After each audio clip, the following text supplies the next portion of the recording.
Perkenalkan, nama saya Reginald Jeremia. Saya adalah perwakilan dari tim KKN UGM Kecamatan Kalasan 2021, Subunit Solomartani. Pada kesempatan kali ini, saya akan membahas bagaimana kita bisa mengoptimalkan digital marketing dengan SEO atau yang dikenal dengan Search Engine Optimization. Di mana kita ketahui SEO ini sangat penting bagi kita yang ingin bersaing secara kompetitif di dunia digital. Karena kita ketahui dunia digital ini persaingannya sangat kompetitif, di mana ada banyak sekali kompetitor dan ada juga banyak calon pelanggan yang bisa kita dapatkan. Jadi, apa itu SEO?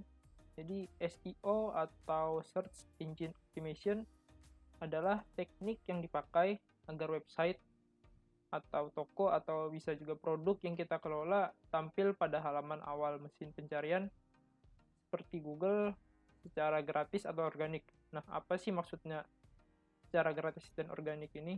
Nah, jadi sekarang saya akan menunjukkan contoh dari yang namanya SEO atau Search Engine Optimization, di mana dengan adanya SEO tersebut, produk yang kita tawarkan itu bisa muncul pada halaman pertama mesin pencari, misalkan Google. Nah, misalkan di sini saya ingin membeli sebuah laptop gaming bermerek Asus. Dari itu saya akan ketik beli laptop gaming Asus. Nah, bisa kita lihat di sini ada website. Dua website ini dia muncul pada halaman pertama. Nah, akan tapi ada perbedaan pada dua website yang muncul pada halaman pertama ini. Sini kita lihat ada tulisan ad. Nah, kalau ada tulisan ad seperti ini, berarti dia mungkin saja menerapkan SEO juga atau mungkin tidak. Tetapi dia juga menerapkan yang namanya iklan berbayar, sehingga dengan diterapkan iklan berbayar ini, website yang mereka punya atau produk yang mereka tawarkan ini bisa muncul pada halaman pertama mesin pencari seperti Google. Nah, tapi kan ini berbayar kalau kita menggunakan ads. Nah, keuntungan dari menggunakan SEO ini adalah dia tidak berbayar. Seperti ini contohnya website iprice.co.id. Nah, ini dia bisa muncul di halaman pertama karena menerapkan yang namanya SEO. Nah, dia muncul karena dia juga relevan dengan kata kunci yang kita ketikkan ini. Nah, saya beri contoh lagi, misalkan kita ingin mencari tempat wisata.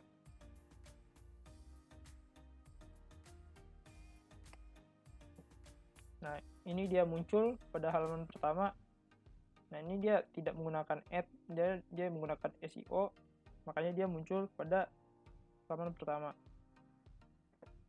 Jadi, mengapa SEO itu penting bagi produk yang kita tawarkan tadi?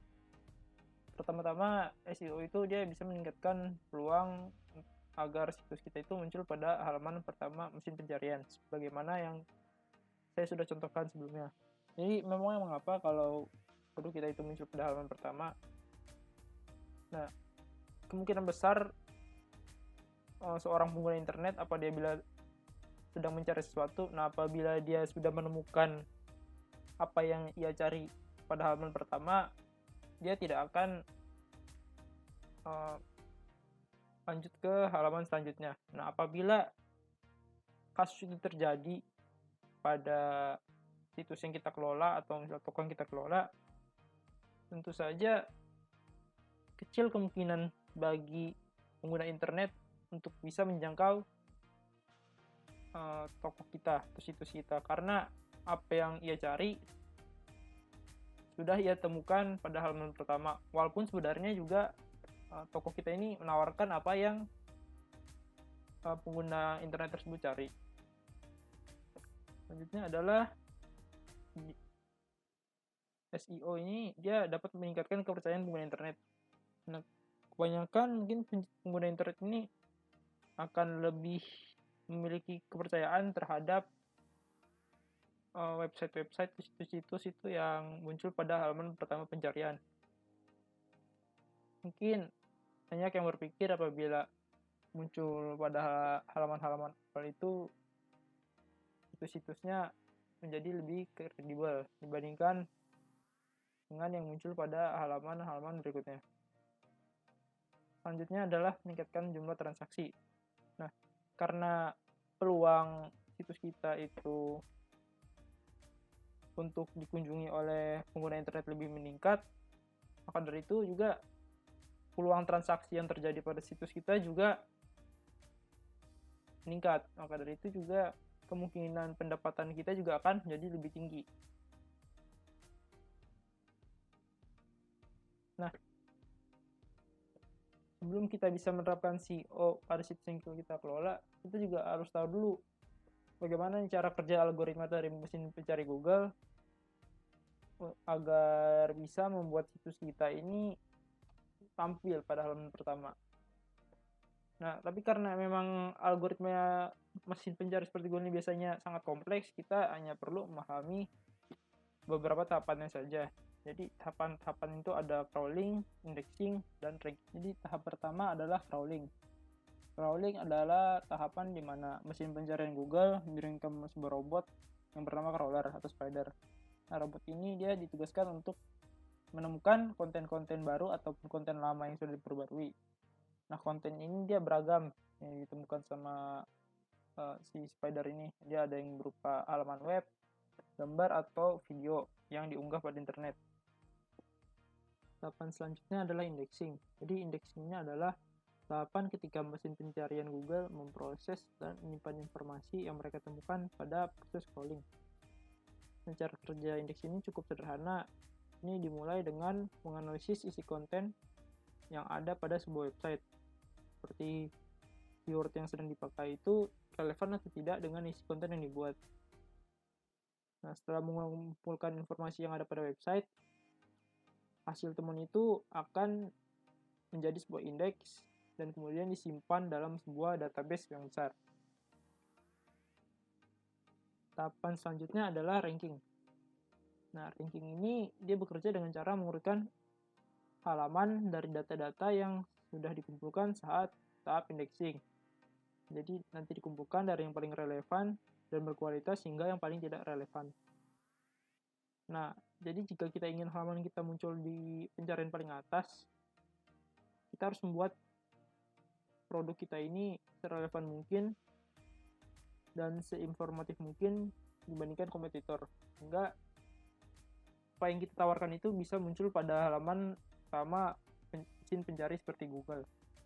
Jadi apa saja yang harus kita optimalkan ketika kita ingin menerapkan yang namanya SEO? Yang pertama ada konten, kata kunci, dan tautan. Untuk konten, jadi konten apa yang kita harus buat, konten seperti apa. Nah, tentu saja konten yang kita buat itu harus menarik mungkin.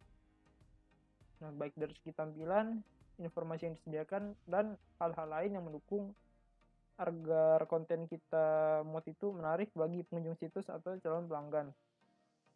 Nah, konten yang menarik ini dia akan menjadi penentu saat tahapan crawling, indexing, dan ranking. Selanjutnya adalah kata kunci. Kata kunci yang kita buat ini harus sangat sesuai dengan produk yang kita tawarkan. Karena bagaimana kita ketahui, kata kunci adalah sesuatu yang mengarahkan para pengguna internet agar dapat menjangkau produk yang kita tawarkan. Yang perlu perhatikan, kita harus menghindari penggunaan kata kunci yang pendek. Nah, kata kunci yang panjang yang kita terapkan produk kita akan memperluas kemungkinan produk yang kita tawarkan itu dapat dijangkau oleh pengguna internet. Nah, untuk membantu kita menentukan kata kunci yang tepat dan yang sesuai dengan tren, kita bisa menggunakan dua website ini untuk menjadi acuan. Pertama ada Uber Suggest dan Google Trends. Jadi pada kedua website ini kita tinggal menuliskan kata kunci yang terpikirkan oleh kita yang sesuai dengan produk kita, nanti mereka akan menunjukkan beberapa kata kunci lain yang berhubungan dengan produk kita. Dan nanti di situ kita bisa menarik sebuah kesimpulan. Yang selanjutnya adalah tautan atau link. Jadi tautan atau link ini ada dua jenis, yaitu backlink dan internal link. Jadi backlink adalah sebuah link yang terdapat pada website lain yang diarahkan ke website yang kita sedang kelola. Misalkan ketika kita mencantumkan link alamat URL akun Tokopedia kita pada sebuah blog atau pada akun media sosial milik kita. Jadi kita harus pastikan link dari situs yang kita kelola ini bisa kita kebagikan ke situs lain untuk meningkatkan kemungkinan bahwa situs kita akan dikunjungi lebih banyak pengguna internet. Yang selanjutnya adalah internal link. Nah, dia ini berbeda dengan backlink. Internal link adalah link di situs kita sendiri yang mengarahkan ke halaman-halaman lain di situs yang masih sama. Sekian yang ingin saya sampaikan tentang SEO atau Search Engine Optimization. Apabila ada kesalahan dan kekurangan dalam penyampaian, saya mohon maaf dan saya ucapkan terima kasih.